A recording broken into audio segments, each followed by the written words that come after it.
This episode's book is not actually a mountaineering book at all, so I'm slightly going against the grain a little here. There is a link to Climbing Mountaineering books, and the link is the author. He is known for writing for Outside and various other mountain books he's written as well. He was also one of the party that summited Everest in '96, where on the descent a fierce storm trapped a number of climbers at high altitude. On the way down, 4 of his team, including guide Rob Hall, died. On his return, he wrote of the tragedy for Outside and went on to write Into Thin Air. A total of 15 people died that year on Everest, making it the deadliest single year at that point. So this episode's book, which, as you've probably seen from the show picture, is Into the Wild by John Krakauer. It was first published in 1996, the same year that he was on Everest. It tells the story of a young Chris McCandless just out of college or university in the UK, with a bit of money in his bank account and his life and career ahead of him. Instead of doing what most of us do and get a job and settle down and do the family thing, he donated all of his money to charity and up sticks to live on the road and headed for the Alaska wilderness, meeting various people along the way and charming them with his intelligence and personality. He hitchhiked to the Stampede Trail west of Healy, close to Denali National Park, where he discovered and lived in an old abandoned bus and survived for over 100 days before he succumbed to starvation and died. He was found by some hunters a few weeks later. I'm now going to read a few pages from the book, with thanks to the publishers Pan Macmillan for their permission, thank you, which I think are important pieces that reflect the book. The Alaska Interior. Jim Gallion had driven 4 miles out of Fairbanks when he spotted the hitchhiker standing in the snow beside the road, thumb raised high, shivering in the grey Alaska dawn. He didn't appear to be very old, 18, maybe 19 at most. A rifle protruded from the young man's backpack, but he looked friendly enough. A hitchhiker with a Remington semi-automatic isn't the sort of thing that gives motorists pause in the 49th state. Gallion steered his truck onto the shoulder and told the kid to climb in. The hitchhiker swung his pack into the bed of the Ford and introduced himself as Alex. "Alex," Gallion responded, fishing for his last name. "Just Alex," the young man replied, pointedly rejecting the bait. 5'7" or 8" with a wiry build, he claimed to be 24 years old and said he was from South Dakota. He explained that he wanted a ride as far as the edge of Denali National Park, where he intended to walk deep into the bush and live off the land for a few months. Gallion, a union electrician, was on his way to Anchorage, 240 miles beyond Denali, on the George Parks Highway. He told Alex he'd drop him off wherever he wanted. Alex's backpack looked as though it weighed only 25 or 30 pounds, which struck Gallion, an accomplished hunter and woodsman, as an improbably light load for a stay of several months in the backcountry, especially so early in the spring. He wasn't carrying anywhere near as much food and gear as you'd expect a guy to be carrying for that kind of trip, Gallion recalls. The sun came up. As they rolled down the frosted ridges above the Tanana River, Alex gazed across the expanse of wind-swept muskeg stretching to the south. Gallion wondered whether he'd picked up one of those crackpots from the lower 48 who came north to live out an ill-considered Jack London fantasies. Alaska has long been a magnet for dreamers and misfits, people who think the unsullied enormity of the last frontier will patch all the holes in their lives. The bush is an forgiving place. However, that cares nothing for hope or longing. People from outside, reports Gallion in a slow, sonorous drawl, they'll pick up a copy of Alaska magazine, thumb through it, and get thinking, hey, I'm going to get up there, I'll live off the land, go claim me a piece of the good life. But when they get here and actually head out into the bush, well, it isn't like the magazines make out to be. The rivers are big and fast. The mosquitoes will eat you alive. Most places, there aren't a lot of animals to hunt. Living off the bush is no picnic. It was a 2-hour drive from Fairbanks to the edge of Denali Park. The more they talked, the less Alex struck Gallion as a nutcase. He was congenial and seemed well educated. He peppered Gallian with thoughtful questions about the kind of game that lived in the country, the kind of berries he could eat, that kind of thing. Still, Gallian was concerned. Alex admitted the only food in his pack was a 10-pound bag of rice.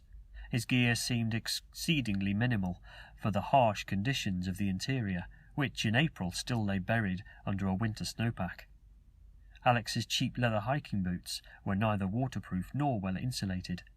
His rifle was only .22 caliber, a bore too small to rely on if he expected to kill large animals like moose or caribou, which he would have to eat if he hoped to remain very long in the country.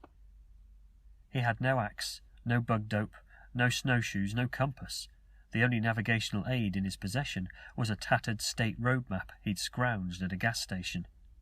100 miles out of Fairbanks, the highway begins to climb into the foothills of the Alaska Range. As the truck lurched over the bridge across the Nanana River, Alex looked down at the swift current and remarked that he was afraid of the water.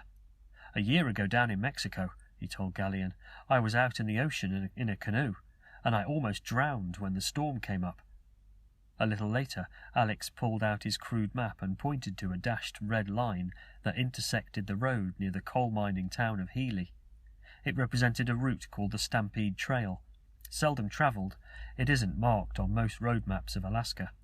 On Alex's map, nevertheless, the broken little line meandered west from the park's highway for 40 miles or so before penetrating and petering out into the middle of the trackless wilderness north of Mount McKinley.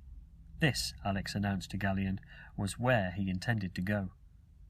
Gallian thought the hitchhiker's scheme was foolhardy and tried repeatedly to dissuade him. I said the hunting wasn't easy where he was going, that he could go for days without killing any game. When that didn't work, I tried to scare him with bear stories. I told him that a .22 probably wouldn't do anything to a grizzly except make him mad. Alex didn't seem too worried. "I'll climb a tree," is all he said.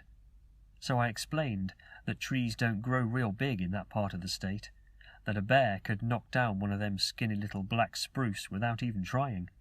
But he wouldn't give an inch. He had an answer for everything I threw at him.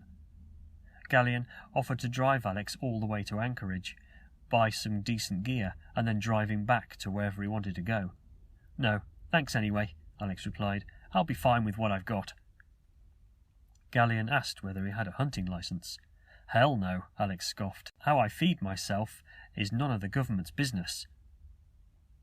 When Gallian asked whether his parents or a friend knew what he was up to, whether there was anyone who would sound the alarm if he got into trouble and was overdue, Alex answered calmly that no, nobody knew of his plans, that in fact he hadn't spoken to his family in nearly 2 years.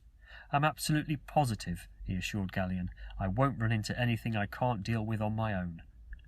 There was just no way of talking the guy out of it, Gallian remembers. He was determined, real gung-ho. The word that comes to mind is excited. He couldn't wait to head out there and get started. 3 hours out of Fairbanks, Gallian turned off the highway and steered his beat-up 4x4 down a snow-packed side road. For the first few miles, the Stampede Trail was well graded and led past cabins, scattered among weedy stands of spruce and aspen. The road rapidly deteriorated. Washed out and overgrown with alders, it turned into a rough, unmaintained track. In the summer, the road here would have been sketchy but passable. Now it was made unnavigable by 1.5 feet of mushy spring snow. Gallian stopped his rig on the crest of a low rise. The icy summits of the highest mountain range in North America gleamed on the southwestern horizon. Alex insisted on giving Gallian his watch, his comb, and what he said was all his money, 85 cents in loose change. "I don't want your money," Gallian protested, "and I've already got a watch." "If you don't take it, I'm going to throw it away," Alex cheerfully retorted. "And I don't want to know what time it is, and I don't want to know what day it is or where I am. None of that matters."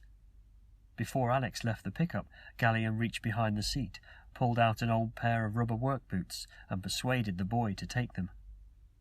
"They were too big for him," Gallian recalls, "but I said, 'Wear 2 pair of socks, and your feet ought to stay halfway warm and dry.' How much do I owe you?"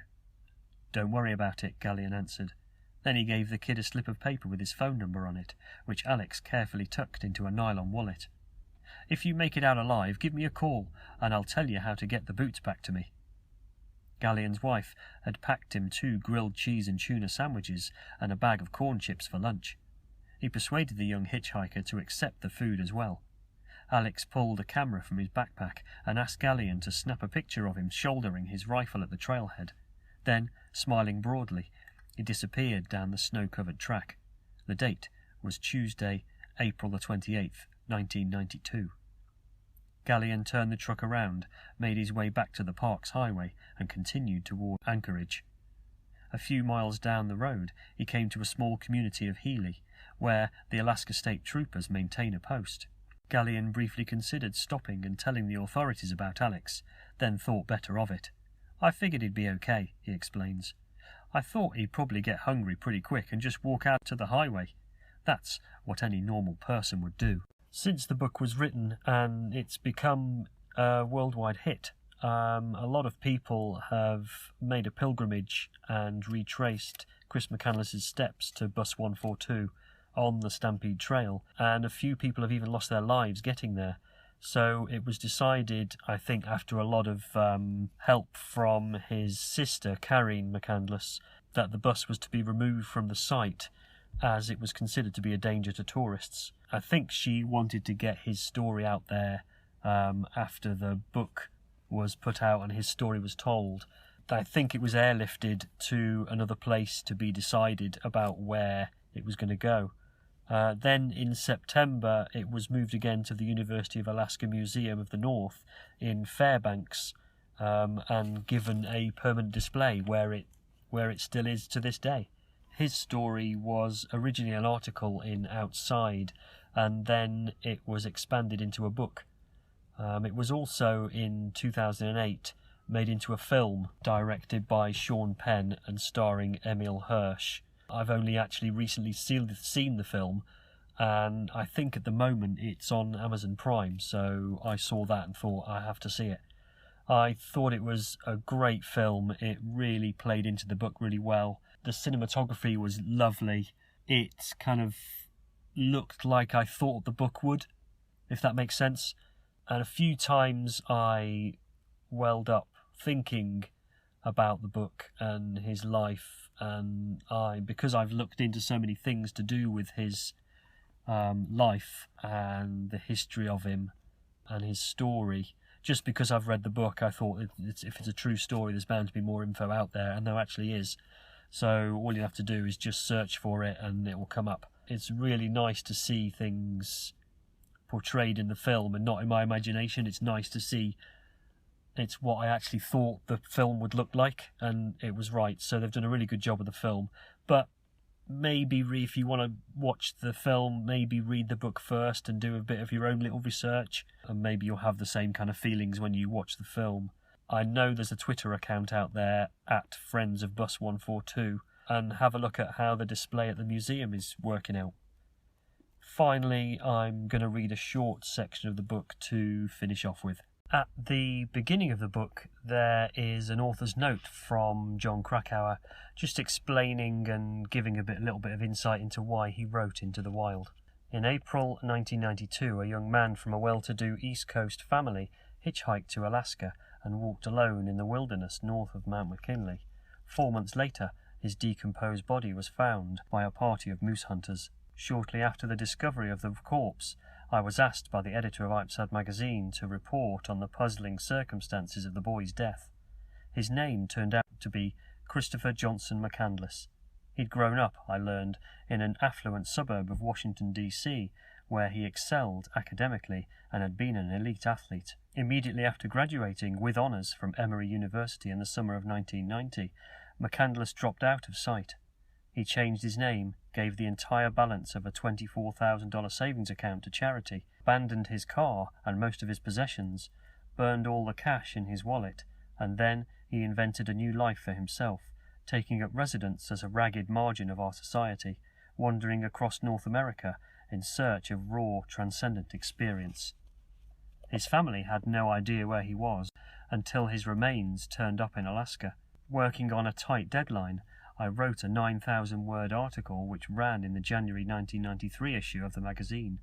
But my fascination with McCandless remained long after that issue outside was replaced on the newsstands by more current journalistic fare. I was haunted by the particulars of the boy's starvation and the vague, unsettling parallels between events in his life and those in my own. Unwilling to let McCandless go, I spent more than a year retracing the convoluted path and his peregrinations with an interest that bordered an obsession. In trying to understand McCandless, I inevitably came to reflect on other large subjects as well. The grip wilderness has on the American imagination, the allure high-risk activities hold for young men uncertain mind, the complicated, highly charged bond that exists between fathers and sons, the result of this meandering inquiry in this book now before you. I won't claim to be an impartial biographer. McCandless's strange tale struck a personal note that made the dispassionate rendering of a tragedy impossible. Through most of the book I have tried, and largely succeeded, I think, to minimise my authorial presence. But let the reader be warned. I interrupt McCandless's stories with fragments of a narrative drawn from my own youth. I do so in the hope that my experience will throw some oblique light in the enigma of Chris McCandless. He was an extremely intense young man and possessed a streak of stubborn idealism that did not mesh readily with modern existence. Long captivated by the writing of Leo Tolstoy, McCandless particularly admired how great the novelist had forsaken a life of wealth and privilege to wander among the destitute. In college, McCandless began emulating Tolstoy's asceticism and moral rigour to a degree that first astonished and then alarmed those who were close to him. When the boy headed off into the Alaska bush, he entertained no illusions that he was trekking into a land of milk and honey. Peril, adversity, and Tolstoyan renunciation were precisely what he was seeking, and that is what he found in abundance. For most of the 16-week ordeal, nevertheless, McCandless more than held his own. Indeed, were it not for just one or two seemingly insignificant blunders, he would have walked out of the woods in August 1992 as anonymously as he'd walked into them in April. Instead, his innocent mistakes turned out to be pivotal and irreversible. His name became stuff of tabloid headlines, and his bewildered family was left clutching the shards of a fierce and painful love. A surprising number of people have been affected by the story of Chris McCandless's life and death. In the weeks, the months following the publication of the article in Outside, it generated more mail than any other article in the magazine's history. The correspondence, as one might expect, reflected sharply divergent points of view. Some readers admired the boy immensely for his courage and noble ideals. Others fulminated that he was a reckless idiot, a wacko, a narcissist who perished out of arrogance and stupidity, and was undeserving of considerable media attention he received. My convictions should be apparent soon enough, but I will leave it to the reader to form his or her own opinion of Chris McCandless. I hope that you enjoy reading the book as much as I did, and if you want to take a look at the website of the museum of where the bus is, then there's a link in the show notes. You can also get in touch with me about the show, or this episode if you like, in the usual way, at climbingonthebookshelf or climbingonthebookshelf@gmail.com. And you've been listening to Climbing on the Bookshelf.